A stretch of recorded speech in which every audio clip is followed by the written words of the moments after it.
Okay. All right. Hopefully. There we go. I'm online. I think I am. Okay. I am live and we need good lighting in here because it's too bright. The sun is so bright. I got to wear shades. That's a song from Timbuk 3 from 1986. Okay. A little. I'm the one that likes to use a lot of trivia here. And believe it or not, I think that the lighting is better now. Healthcare. Let's talk about it. It's my favorite subject. We need it. And we need it as soon as we can. We need universal health care yesterday. And, it's amazing that we live through a pandemic. We live through economic insecurity. We live through, we have a cruel economy, and the healthcare system doesn't make it any more compassionate. When people talk about the playing field, an equal playing field, as I've said before numerous times, people equate an equal playing field as equality of outcome. And no, it isn't. We need to demand that equal playing field, and healthcare is at its base level. We guarantee an equal playing field, and it's insane that we have a criminal network called private health insurance companies, big pharmacy, corporate hospital institutions, and things of that nature, and even individual doctors that gouge off of consumers. And the fact that we have, you know, tens of thousands of people dying each year because they can't afford health insurance, or even if they get access to the health insurance and healthcare coverage, you got insurance companies that don't cover. They pay people pay into the system, and when you need it, they're not there to help you, and they try to find ways to not cover you.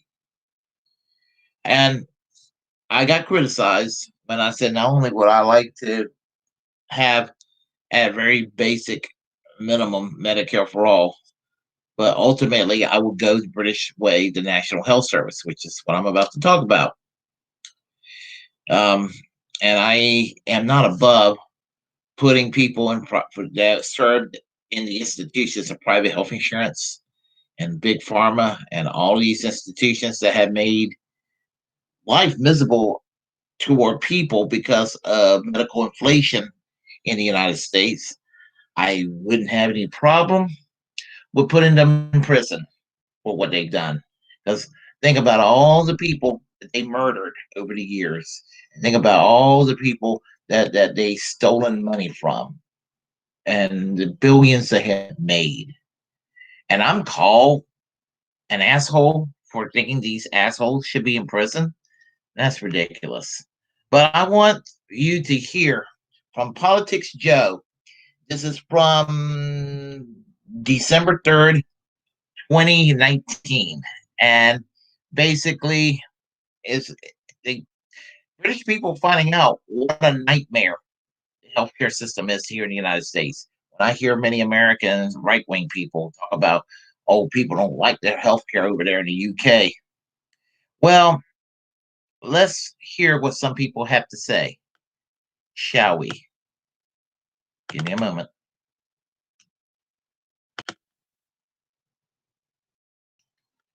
Soon, soon as I can.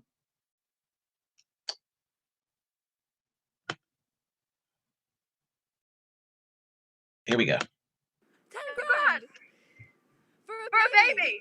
Is there a price for that? Yes. $100. $2.5 grand. $80. 600. 250.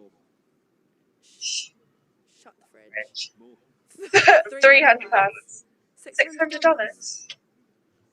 $600.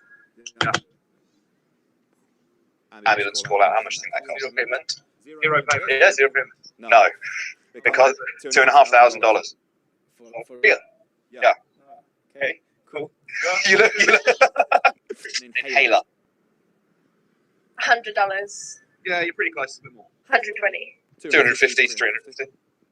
For an inhaler. Man. So if you're poor, you're dead. I know that it's like public healthcare in the UK. In the US, fortunately, I'm able to get healthcare through my parents, their jobs, but like I carry an EpiPen, and I know that like the cost of that has just been rising. So like there's like very few companies that even compete for like a monopoly for the EpiPen. Even though like we have insurance, it costs my parents about a couple hundred, even with insurance. So 2 EpiPens. How much do you reckon they are? $80. 600. $40.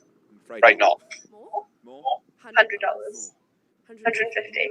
250. Shut the fridge.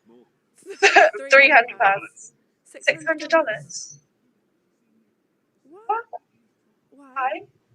That's a very good question. $600. For me, it's more like just hives and shortness of breath. So it wouldn't be like an immediate death situation, but like, so I've been fortunate I've not had to use it, but it's something that keep on me. Like I have my backpack right now, I have it. Cost of childbirth. 50 Grand? something Ridiculous now? Yeah, see, I've blown the figures up in your head now, haven't I? Because they're larger. It's the highest, generally speaking, is about 30 grand. Okay. Is that reasonable? You haven't Not reasonable at all. It's just like now on like on a benchmark.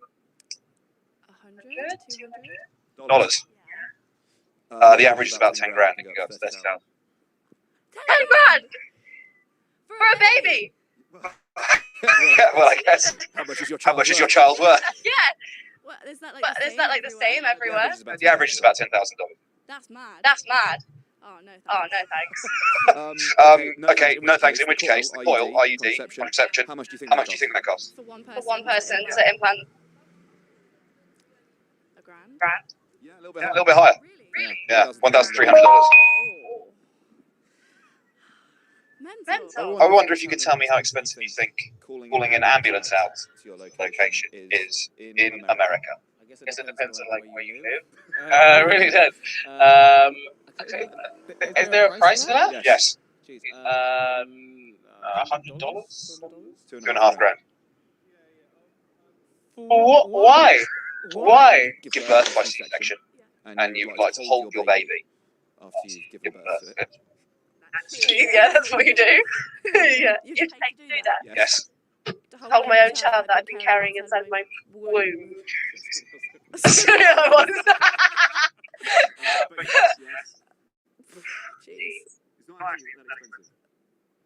Right. Charging me, I'm gonna punch you. Not you, but the doctor. Like $100. $40. $40. Or skin-on-skin contact. What do you think of the NHS? Literally the gift that keeps on giving. Literally. People are so dumb for taking advantage of it, and I don't want it to change. Fun is to make you grateful for the NHS. Absolutely. I mean, I didn't know how much free healthcare we got, like, just that, but, like, you have to be like, hey, you for a child. It's outrageous. Really ridiculous. So, thank you, NHS, for your hard work. Genuinely speechless. Presumably you had an idea that healthcare was expensive in the UK. I didn't realise how expensive. Yeah, I'm just like, what? If you don't have money, you're fudged. Yeah.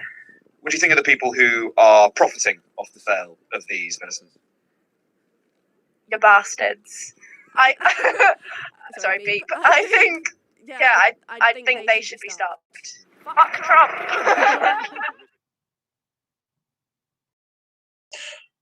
Okay, 1 second. We're going to let's see here. We're going to do that, and then we're going to get back to my ugly mug. Come on.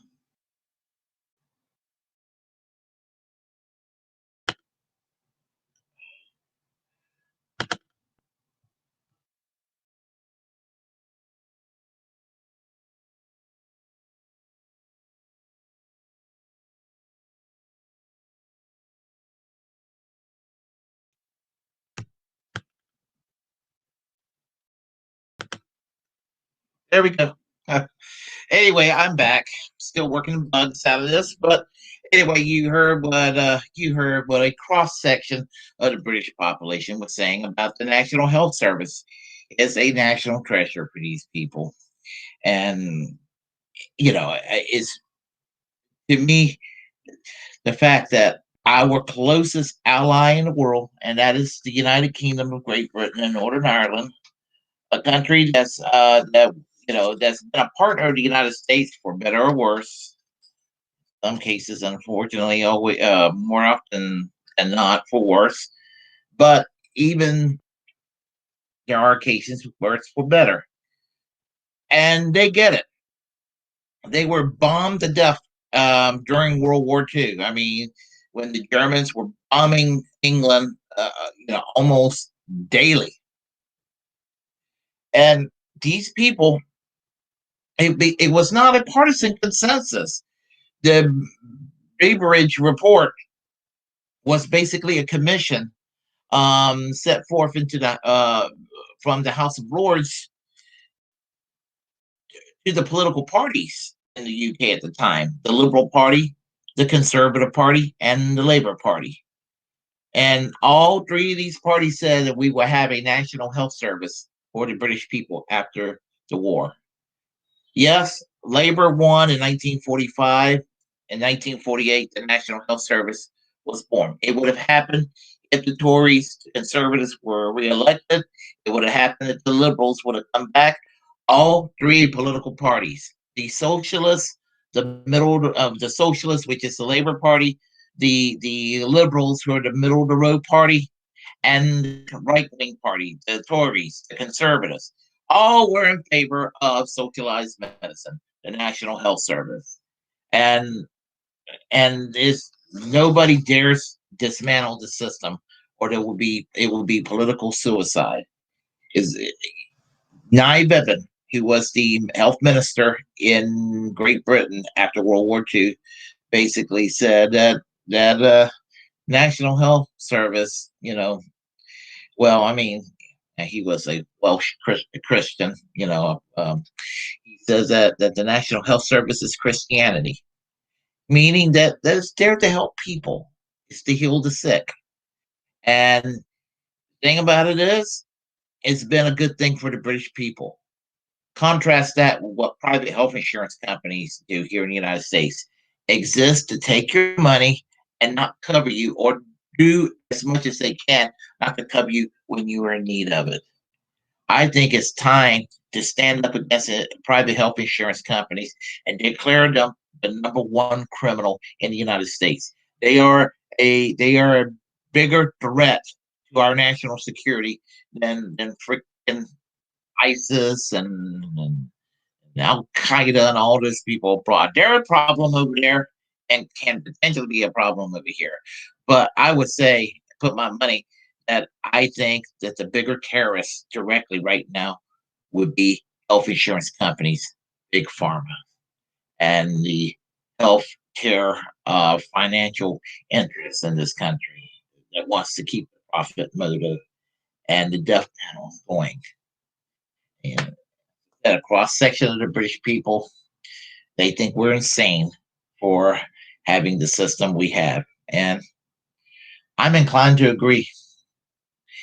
Anyway, this is just another excuse to go and test my StreamYards to perfect it. But if you like what you heard, press like and comment. If you disagree, comment anyway. We'll have a conversation. Feel free to share the content on this channel. As a First Amendment absolutist, it's my duty to inform you, to create your own platform, utilize it, because we're muckrakers of our time. Feel free to hit that subscribe button, that notification bell. And until next time, peace. Class struggle yesterday, class struggle today, class struggle tomorrow, and class struggle until we achieve economic and social justice for all in our time.